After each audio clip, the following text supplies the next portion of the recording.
Kallid sõbrad, täna teeme mingit klassikalist rooga ja selle juured ulatuvad Ameerikasse. Mac and cheese ehk macaroni and cheese.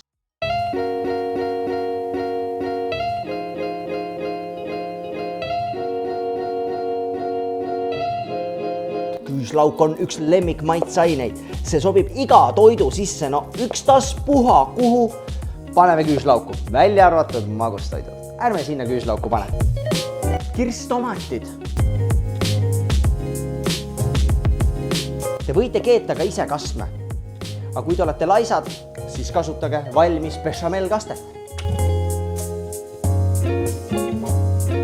Kui teile kerge kikk meeldib, siis tehke nii nagu mina. Väiksed jalapenjad.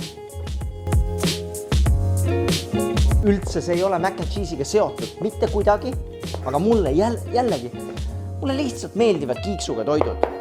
Seega, avame ka järgmise purgi.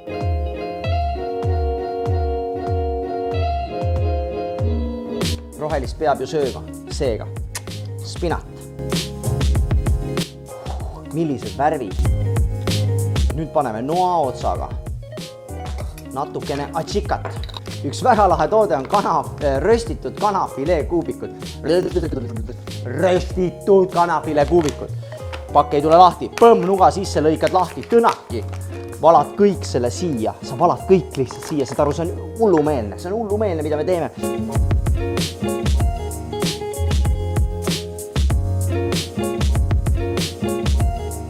Ja loomulikult bechamel-kaste. Natukene merevaiku, et see oleks juustusem. Minul on merevaik. Tomatiga.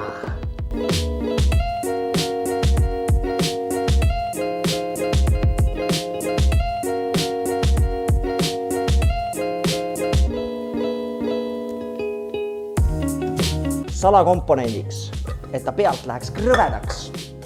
Veel. Panko ehk Jaapani riivsai. Segame selle juustuga segamini ja valame selle siia peale. Ja ahi on meil juba 200 kraadi pealt küpsetusega.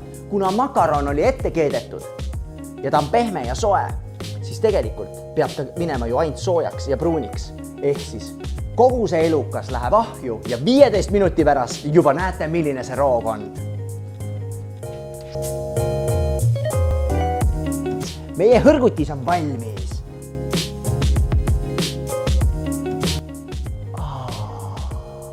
Milline maitse, milline aroom.